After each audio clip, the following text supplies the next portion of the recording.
Hello. அது நீங்கள் கேட்குற மாதிரி கேட்குறது கொடுத்துட்டு தான் இருக்கிறாங்க.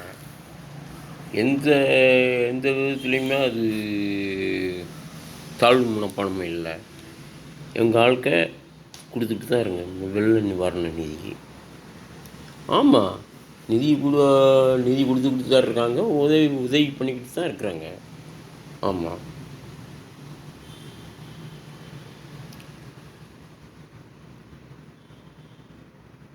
இப்போ இருக்கிற ஆட்சிகளை பற்றி எதுவுமே சொல்ல முடியாத அளவுக்கு தான் இருக்குது. லஞ்சம், லாவண்யம், ஊழல், எங்கே பார்த்தாலும் கொள்ளை, கற்பழிப்பு.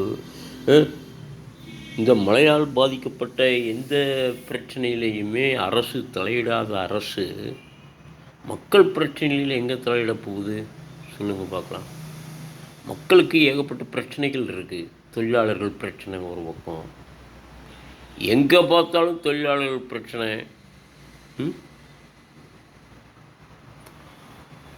அடிதடி, ரவுடிசம், எங்கே பார்த்தாலும் ரவுடிசம் தானே தளர்ந்து ஆடுது.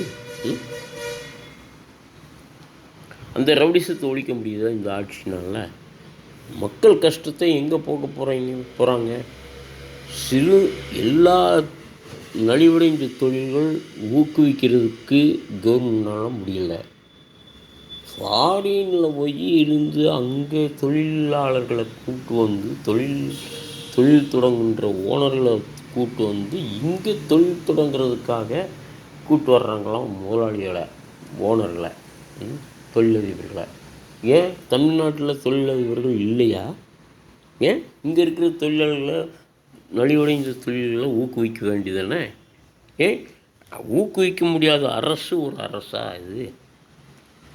வெள்ளத்தால் பாதிக்கப்பட்ட மக்களுக்கு ஆறுதல் சொல்கிறது கூட இந்த தமிழ்நாட்டை ஆள்கின்ற முதலமைச்சர் அவர்கள் போகவில்லை. சாதாரண எதிர்கட்சி தலைவராக கூட, எதிர்கட்சி லைனில் கூட இல்லாத ஒரு கட்சி எங்களது தேசிய முற்போக்கு திராவிட கழகம். அங்கே போய் அந்த அம்மையார் அவர்கள் இந்த வெள்ளத்தால் பாதிக்கப்பட்டவர்களை பார்த்து ஆறுதல் சொல்லி அவர் தன்னால் இயன்ற உதவிகளை செஞ்சுக்கிட்டு தான் இருக்கிறாங்க. அப்படி இருக்கும்போது ஆளுங்கட்சி எம்எல்ஏக்களும் மந்திரிகளும் ஏன் போகவில்லை? குறிப்பாக முதலமைச்சர் ஏன் போகவில்லை அந்த இடத்துக்கு சொல்லுங்கள். உதயநிதி ஸ்டாலின் உதவி முதலமைச்சர்னு சொல்கிறீங்கள, ஏன் அவரும் போக வேண்டியதானே? ஏன் போகலை? ஒரு மந்திரி போயிருக்கிறாரு, துரைமுருகன்ற மந்திரி போயிருக்கிறாரு. அந்த மந்திரி மேலே சகதியை எடுத்து எரிஞ்சு வர வேண்டான்னு சொல்லி தடுத்துருக்குறாங்க. அது யார் மேலே தப்பு? நீ ஏன் வர்ற? ஒரு முதலமைச்சர் ஸ்தானத்தில் இருக்கிறவர் வர வேண்டியதானே? நீ ஏன் வர்ற நீ அப்படின்னு மக்கள் விரட்டி அடிச்சிருக்கிறாங்க. அது உண்மை தானே? அது தேவை தானே? ஏன் இந்த மாதிரி பண்ணுறாங்கன்னே தெரியல. சாதாரண அண்டை மாநிலத்தில் இருக்கிற முதலமைச்சர் வந்து வெள்ளத்தால் பாதிக்கப்பட்ட கிராமத்துக்கு சொந்த செலவில் 5 லட்சம், சொந்த செலவில் காசு 5 லட்சம் கொடுத்துருக்குறாரு.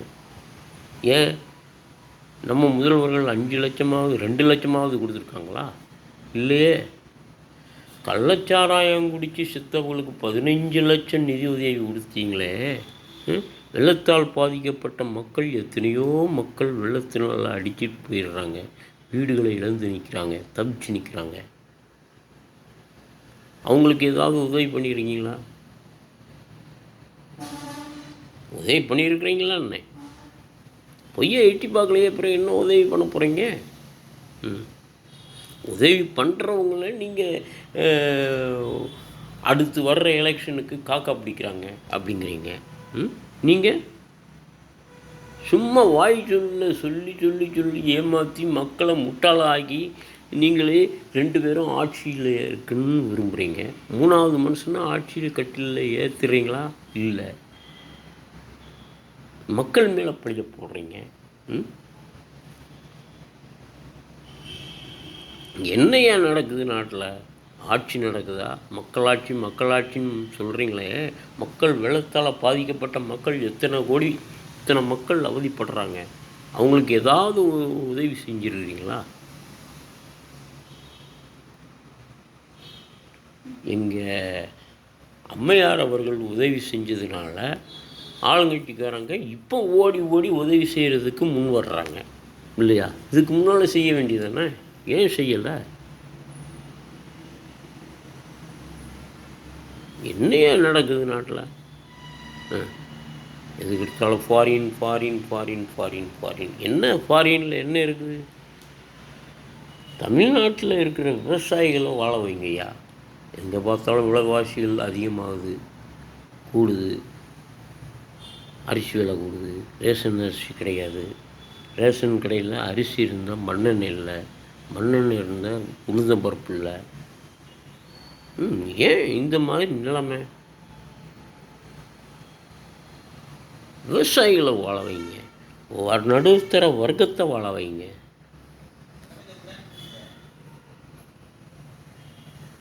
ஏன் இந்த மாதிரி பண்ணுறீங்கன்னே தெரியல.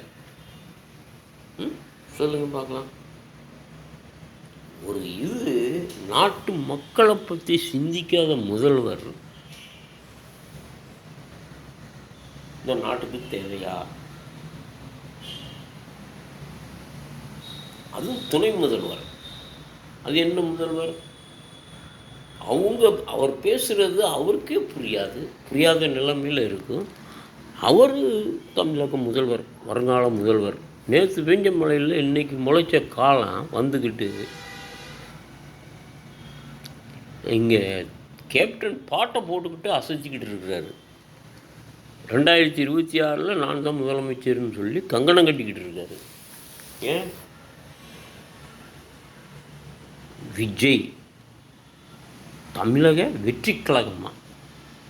வெற்றி கழகம் இல்லை, வெட்டி கழகம். புரட்சித் தலைவர் நமது கேப்டன் கருப்பு எம்ஜிஆர் அவர்கள் ஆரம்பித்தாரே கட்சி. அந்த மாநாட்டுக்கு வர்ற கூட்டம் இந்த மாநாட்டுக்கு சேருமான்னு எதிர்பார்க்குறாங்க. கூட்டம் எங்கே கூடுது? எல்லாம் உசுலடித்தான் கொஞ்சம் தான் கூட்டம் கூடுது தவிர நல்லவங்க யாரும் அந்த கூட்டத்தில் கலந்துக்கிட்டவர்கள். அந்த கூட்டத்துக்கு போகிறவங்களுக்கு ஒரு பாட்டில் ஒரு சோத்து போட்டணும், அதுக்காகவே கூட்டம் போகுது.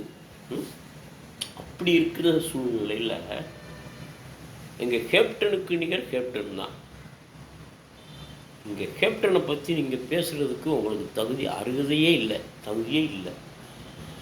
எங்கே பார்த்தாலும் கேப்டன் பாட்டு, கேப்டன் பாட்டை போட்டு தான் அசைச்சிக்கிட்டு இருக்கிறான் விஜய். கேப்டன் பாட்டு போடுறதுக்கு உங்களுக்கு என்னடா என்னையா அருகதை இருக்குது? உங்களுக்கு என்ன அருகதை இருக்குது? புரிஞ்சு தான் பேசுகிறீங்களா, புரியாமல் பேசுகிறீங்களா? சினிமா படத்தில் உளர்ற மாதிரி இங்கேயும் உளர்றாங்க. அரசியல் தலைவராக அவருக்கு பின்னாடி 1000 பேர் போகிறாங்க பார்த்தீங்களா? 10 பேர் வரிஞ்சு கட்டிக்கிட்டு போகிறாங்க. இவ்வளவு வெள்ளத்தால் பாதிக்கப்பட்ட கிராமத்துக்கு வரிஞ்சு கட்டிக்கிட்டு போய் நின்னாரான்னு அரசியல் தலைவரா? பெரிய அரசியல் தலைவர். என்ன பெரிய அரசியல் தலைவர்? காமராஜருக்கு மேலேயா? புரட்சி தலைவர் எம்ஜிஆருக்கு மேலேயா? அறிஞர் அண்ணாவுக்கு மேலேயா?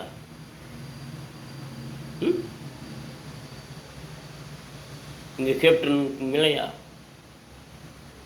நேற்று வெஞ்ச மழையில் இன்னைக்கு முளைச்ச காலம் வந்துக்கிட்டு என்ன வீறு நட போடுறான்? ரோட்டில் அப்படி ஓடுறாரு வரைஞ்சி கட்டிக்கிட்டு.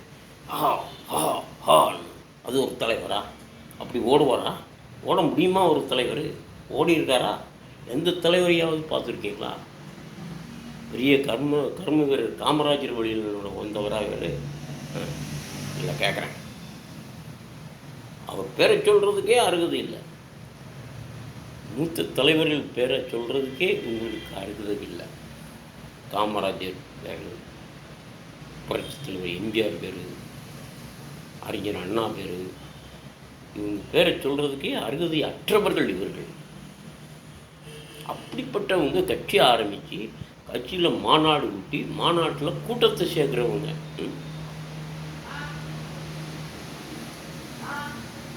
வருவாங்க.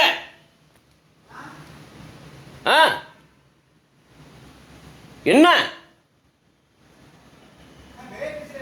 அதுவும் வருவாங்க வருவாங்க உள்ளே போயிருக்காங்க வருவாங்க.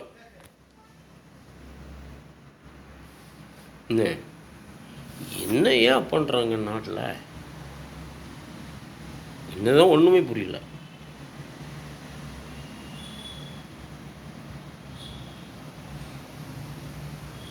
சரி, நல்ல நிலைமையில் இருக்கும்போது எங்கள் தலைவர் நாங்களும் வந்தால் அப்படி செய்வேன் இப்படி செய்வேன் அப்படின்னாரு. ஒரு 2 வருஷமாவது ஆட்சி கட்டில் ஏற்றி விட்டு பாருங்கள், நாங்கள் என்ன பண்ணுறோம்னு பார்க்கலாம். அவர் இந்த நேரத்தில் இருந்திருந்தால் எதிர்கட்சி தலைவராக கூட,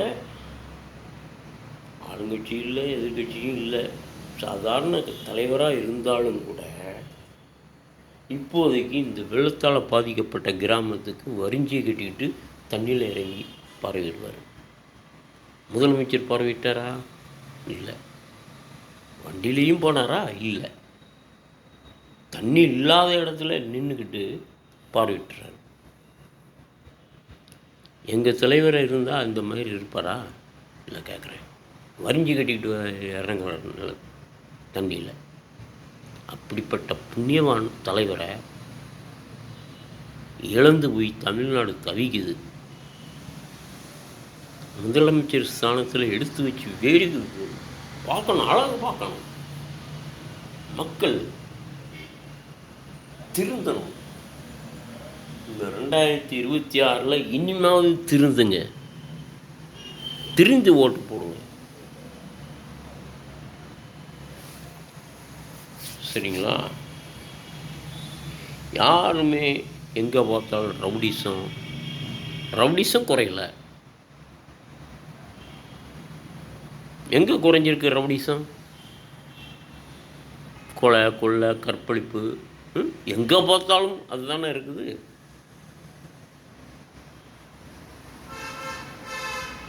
முதலமைச்சர் ஒன்றுக்கும் லாயக்கு இல்லாதவர்கள்லாம் முதலமைச்சர் ஆனால் நானும் கூட தான் விரும்புகிறேன். முதலமைச்சர் ஆகணும், மக்களுக்கு நல்லது செய்யணும் அப்படின்னு நான் விரும்புகிறேன். ரோட்டில் போகிறவங்களாம் அந்த மாதிரி முதலமைச்சர் ஆகணும்னு விரும்பினோம்னா என்ன அர்த்தம் சொல்லுங்கள் பார்க்கலாம். என்னையா இது? என்ன நடக்குது? இது ஆட்சியா அல்லது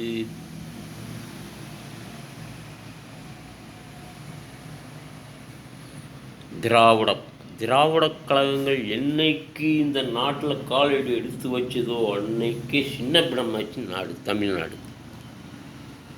அனைத்து இந்திய அண்ணா திராவிட முன்னேற்றக் கழகம் அனைத்து இந்திய அண்ணா திராவிட முன்னேற்றக் கழகம் புரட்சித் தலைவரின் வழி வருவோம், நடப்போம் அப்படிங்கிறாங்க. எங்கே புரட்சித் தலைவர் லஞ்சம் வாங்க சொன்னாரா? கொள்ளையடிக்க சொன்னாரா? இவங்க அண்ணா வழியில் நடப்போம். இங்கே அண்ணா சொன்னாரா கொள்ளையடிக்கணும்னு? அவங்க காமராஜர் வழியில் நடப்போம்னு சொல்கிறாங்க ஒரு பார்ட்டி. எங்கே காமராஜர் என்ன கொள்ளையடிக்க சொன்னாரா? கோயில் சொத்தையெல்லாம் கொள்ளையடிக்கணும் அப்படின்னாரா? அதனால் மக்கள் திருந்துங்க. மக்கள் திருந்தி 2026 தேசிய முற்போக்கு திராவிட கழகத்திற்கு ஓட்டளித்து முரசு சின்னத்தில் வாக்களித்து அமோக வெற்றி பெற செய்யுமாறு தாழ்மையுடன் மக்களை கேட்டுக்கொள்கிறேன். நன்றி, வணக்கம்.